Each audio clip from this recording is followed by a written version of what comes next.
Good morning दोस्तों आज आप सुनने जा रहे हैं अब्दुल की हुकअप स्टोरी का सेकंड एपिसोड। अगर आपने अब्दुल की हुकअप स्टोरी का फर्स्ट एपिसोड अब तक नहीं सुना है तो जाकर के ज़रूर सुनिए हमारे चैनल के प्लेलिस्ट में, क्योंकि ये कहानी काफ़ी खूबसूरत है। तो चलिए ज़्यादा देरी नहीं करते और ये सेकंड एपिसोड शुरू करते हैं। शाहिद के पैंट में गिरे सॉस को मैं पोंछने लगा और मेरे रोंगटे खड़े हो गए थे। जो एहसास मैंने किया, जो महसूस किया, वो मैंने एक्सपेक्ट भी नहीं किया था। मैंने देखा कि शाहिद हिल डुल भी नहीं रहा है। आरओ तो बन चुका था और शाहिद के जाने का समय भी हो रहा था, पर शाहिद के सामने मैं बस बैठा, पोंछता रहा और रगड़ता रहा उस सॉस के दाग को। अब चीजें ना मेरे बस में थी और ना ही शाहिद के बस में। उसने अब मुझे खुद से दूर किया। एक बहुत ही मजबूत पकड़ के साथ उसने मेरे कंधे को छुआ। शाहिद ने मेरा टॉवेल खींच लिया और अब ना उसने कुछ कहा और ना ही मैंने कुछ रिएक्ट किया और अपने कपड़े भी वो निकालने लगा। उसकी सांसें तेज हो रही थी। उसके शरीर की गर्मी को मैं महसूस कर पा रहा था।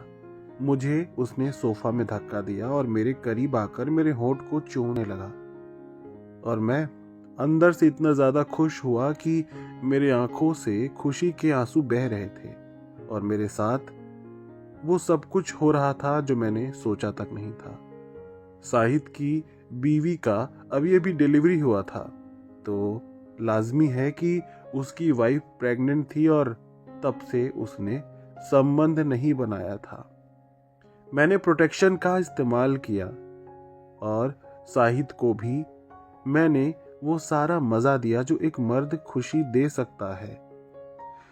मेरे सोफा के चर चर की आवाज और शाहिद का मर्दाना अंदाज।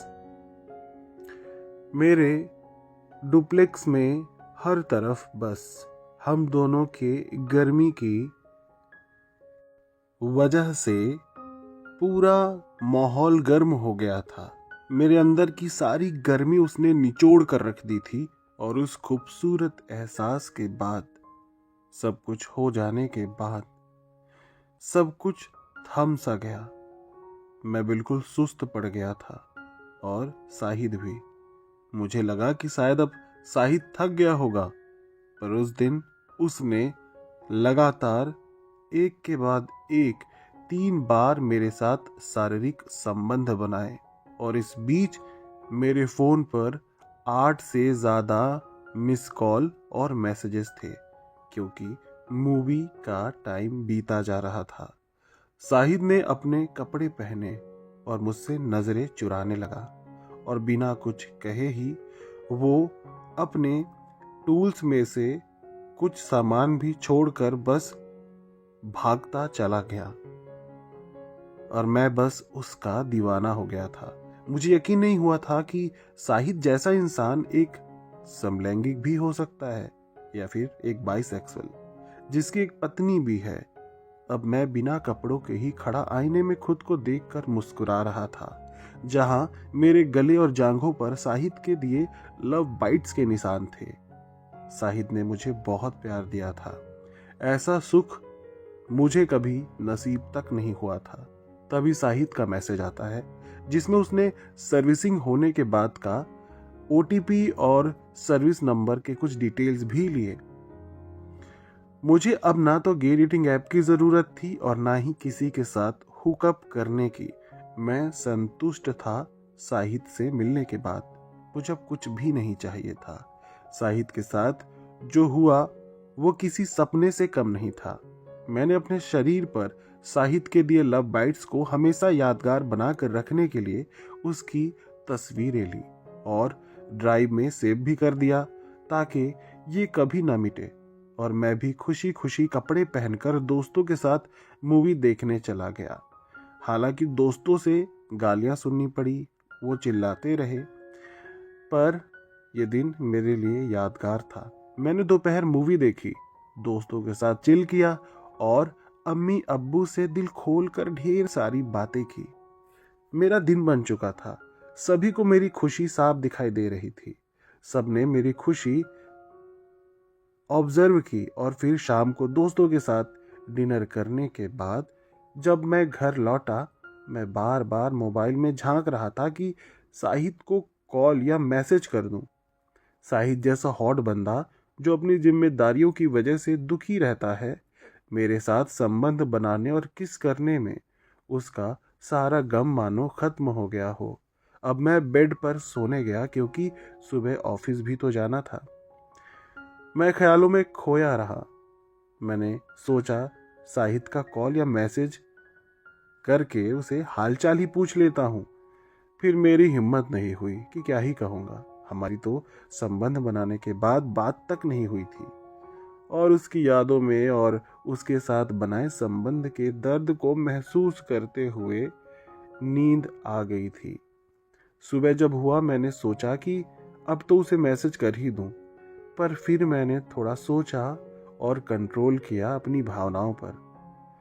अब मेरे अंदर अगले दिन पता नहीं क्यों पर फिर से साहिद की तलब होने लगी, उससे मिलने की तड़प होने लगी। मेरा मन तो ना जॉब में लग रहा था और ना ही पूरे दिन मैं कुछ कर ही पाया, और शाहिद का ना तो अब तक मैसेज आया था और ना ही कॉल।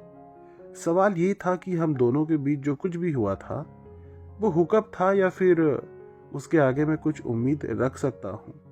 हम दोनों का आगे कुछ होगा भी या नहीं। और ये सोच सोचकर मैं फिर से दुखी होने लगा, मानो बस जो खुशी मिली थी वो पल भर की थी। अब शायद ऐसा कुछ नहीं होगा, क्योंकि मुझे ना तो उसका एड्रेस पता था और ना ही वो कौन था, कहाँ से आया था, वो बाइसेक्सुअल था या नहीं, मुझे कुछ भी नहीं मालूम था। और अब मेरे ख्यालों के बीच 1-2 दिन बीत गए। अब मैंने जब अपने आप को देखा मुझे खुद पर तरस आई और फिर मैंने हिम्मत करके शाहिद को कॉल करना चाहा, पर नंबर बिजी आया और तब मैंने मैसेज किया, वो भी डिलीवर नहीं हुआ। तब मैं समझ गया कि शाहिद ने मेरे साथ संबंध बनाने के बाद मुझे ब्लॉक कर दिया। और उसी वक्त मैंने ऐसा महसूस किया जैसे कि मुझसे बहुत बड़ी गलती हो गई हो। शायद साहिद को बाद में एहसास हुआ हो कि वो अपनी पत्नी को धोखा दे रहा है, या शायद उसे ये सब नहीं करना था और बस मेरी वजह से कर बैठा। पर मैं तो उसके झटकों और उसके प्यार का, उसके होठों के किस का, हर एक एहसास का आशिक हो गया था और मैं उसे अपने साथ हमेशा चाहता था। पर हम जो हमेशा चाहते हैं वो मिलता कहाँ है। अब मैं उस रात को सो तो जाता हूँ पर मेरी चिंताएं कम नहीं होती है और कुछ दिनों बाद इस हुकअप से उभरने की कोशिश करने लगता हूँ, ये सोच कर कि पता नहीं दोबारा कभी मुझे शाहिद मिलेगा भी या नहीं। और ठीक 1 हफ्ते बाद फिर से रविवार आता है और मेरी आंख तब खुलती है जब डोरबेल बजती है। मैं झट से उठ जाता हूँ और ये सोचता हूँ कि शायद शाहिद ही हो बाहर, पर वो कैसे हो सकता था। उसने तो मुझे ब्लॉक कर दिया था। मैंने दरवाज़ा खोला तो मेरा ऑफिस फ्रेंड निहित खड़ा था सामने। उसे एक इम्पॉर्टेंट फाइल मुझसे चाहिए थी, उसने बताया था, क्योंकि नेक्स्ट डे सबमिट करना था। निहित फाइल लेकर तुरंत चला गया और तभी मैं दरवाज़ा मायूस होकर के बंद कर ही रहा था कि फिर से डोरबेल बजती है। और इस बार मुझे लगा कि शायद इस बार फिर से निहित आ गया। क्या चाहिए होगा फिर से। इस बार जैसे ही मैंने दरवाजा फिर से खोला और कहने ही वाला था कि तू फिर से आ गया, पर इस बार निहित नहीं था, बल्कि भूरे सुनहरे बालों और ट्राउजर टी शर्ट पहने मेरे सामने शाहिद खड़ा था। उसे देखते ही मेरे दिल की धड़कन तेज हो गई। वो पहले से ज्यादा आकर्षक और खूबसूरत लग रहा था, क्योंकि वो ऑन ड्यूटी नहीं था, ना उसने वो सर्विसेज वाले ड्रेस पहनी हुई थी। कमाल का लग रहा था। उसने गॉगल पहन रखा था और गुलाबी होंठ, और उसकी हाइट तो आपको मालूम ही है। 6 फीट लंबा। बस उसे अंदर आने का मैंने निमंत्रण दिया। मेरे दिल के अंदर मानो जितना भी तूफान था वो शांत हो गया था। और फिर आगे की कहानी आपको कल सुबह 5:10 पर मिल जाएगी। स्टोरी का फर्स्ट एपिसोड भी जरूर सुनिएगा, लिंक आपको ऊपर दे दिया जाएगा, साथ में इंडी स्क्रीन पर भी अवेलेबल करा दिया जाएगा। स्टोरी कैसी लगी नीचे कमेंट बॉक्स में बताइए। अच्छी लगी तो लाइक और शेयर कीजिए आपके अपने समलैंगिक दोस्तों के साथ में। आज के लिए तो दोस्तों बस इतना ही। थैंक्स मुझे सुनने के लिए। Love is love. नीले का ढेर सारा प्यार। Thank you.